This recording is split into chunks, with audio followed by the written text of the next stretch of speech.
সাথে আল্লাহ ওদের দাঁত ভাঙা জবাব দিয়ে আয়াত নাজিল করে বললেন ওয়ামা আল্লামনাহু আশ-শি'রা ওয়ামা ইয়ানবাগি লাহু ইন হুয়া ইল্লা যিকরুন ওয়া কুরআনুন মুবিন।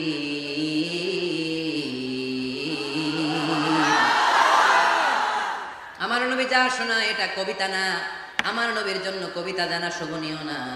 আমার নবী যা শোনায় এটা উপদেশ বাণী, এটা হলো সুস্পষ্ট কোরআন। ঠিক কি না?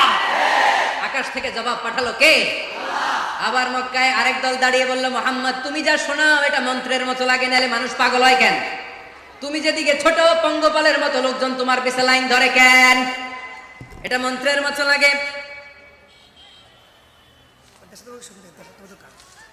তুমি যা বলো মন্ত্রের মতো লাগে, তোমার পিছনে মানুষ কেন দৌড়ায়? তুমি মনে হয় গণক, তুমি মনে হয় কি, তুমি মনে হয়